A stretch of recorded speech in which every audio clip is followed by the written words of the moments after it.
안녕하세요. 냉동탑차 전문 화물차 창업 경영 컨설턴트 미스터리입니다. 전라도에서 진행한 창원 컨설팅 사례를 말씀드리겠습니다. 전라도에서 일자리를 보시고 한 운수회사를 찾아가서 식자재 일자리를 듣고 운수회사에서 하는 이야기가 TOB라던가 일자리 소개비, 프리미엄 비용 이런 거는 일체 없고 그냥 차량만 갖고 들어오면 된다 하여 운수회사에서 뽑으란 대로 3.5톤 광폭의 조르다 투냉탑 1을 뽑으셨다고 합니다. 하여 저는 이렇게 뽑았으면은 당연히 파레트 1로 진행이 되는 일인가 보다 라고 생각을 했지만 본인의 코스에 대한 주소나 이런 것을 받지 못하고 차량이 나온 후에 코스를 타서 보니 100% 수작업에다가 코스가 너무 길어서 본인이 생각하기에 단가가 맞지 않아 저에게 연락을 주셨습니다.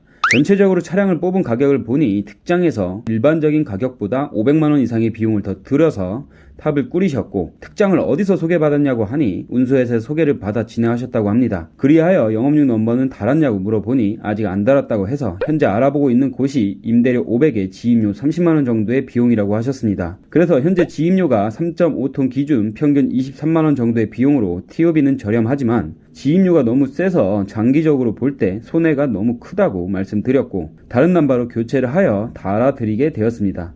차량의 상태는 파레트 일을 하기 위해 꾸린 차량이니 파레트로 상하차 하는 일을 구하는 쪽으로 진행하는 게 맞다고 말씀을 드렸습니다. 그리하여 전라도권에 있는 육가공 업체와 연결을 해드리고 일을 시작을 했는데 처음엔 수도권 편도로 이야기를 하여 400완제의 주 5일로 일을 보고 거기에다가 100% 지게차 작업으로 진행을 하였는데 이것 또한 말이 달랐습니다. 수도권에서 하차를 한 후에 전라도권으로 돌아오는 탕을 잡아서 조금 고수익을 얻어가는 쪽으로 일을 잡았지만 일 이야기가 완전히 다르게 수도권에서 하차를 한 후에 다시 수도권에서 상차를 한 후 전라도권으로 돌아오는 일이었습니다. 수도권에서 하차를 한 다음에 전라도권으로 들어오는 탕의 일은 전혀 할 수 없는 일이었고 상차는 지게차였지만 하차의 약 70% 이상은 수작업으로 진행이 되고 있었습니다. 하여 일단은 금액적인 부분으로 400완제로는 신차의 할부금을 내고 나면은 순수입이 너무 적기 때문에 진행이 어렵다고 판단을 하여 일 이야기가 너무 다르니 전혀 저희 쪽으로는 책임이 없다 라고 말씀을 드리고 일자리를 바로 못 나가겠다고 말씀드리라고 하였습니다.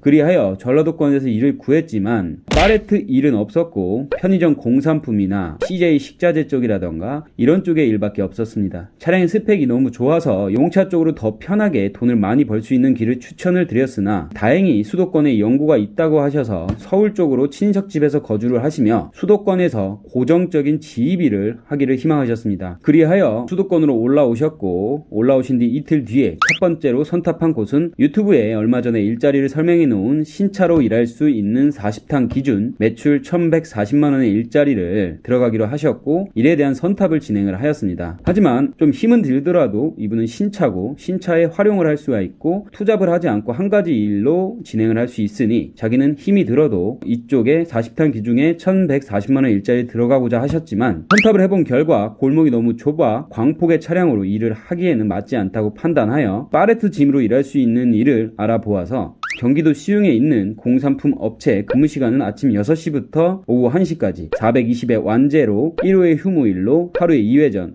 1회전에 2곳 정도 하차하는 일로 엮어서 우여곡절 끝에 그곳에 들어가셨게 되었고 컨설팅은 마무리하게 되었습니다. 바로 투잡으로 250에서 300 정도 무죄의 일을 엮어 드리려고 했지만 아직은 일에 대한 부분이 익숙하지 않아 어떤 일이 본인한테 맞는지 그리고 한 가지 일에 일단 익숙해지지 않았기 때문에 바로 투잡을 잡는 거는 좀 부담된다고 말씀을 하셔서 향후에 다시 진행하기로 하였습니다. 참으로 어렵게 출당도 여러 번 나가고 새벽에도 같이 미팅을 해서 결국에는 컨설팅은 마무리 단계에 이르렀지만 원칙은 컨설팅 비용을 선불로 받고 일을 진행하지만 워낙 급하게 전화로 진행을 하면서 일을 엮어드린 게 우선이란 생각에 일을 진행을 하였고 일을 모두 엮어드리고 나서 컨설팅 비용을 2달 뒤에 주신다고 하셔서 사실 조금 상처를 받았습니다.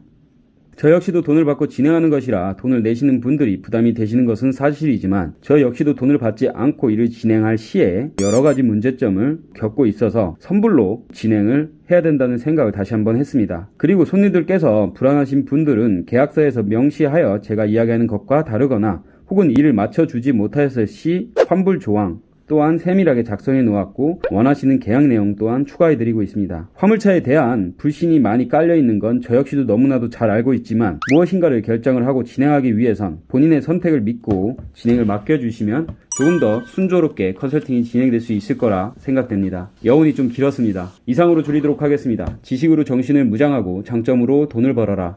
냉동탑차 전문 화물차 창업 경영 컨설턴트 미스터 리였습니다. 좋아요, 구독, 공유, 알림 설정 부탁드립니다. 감사합니다.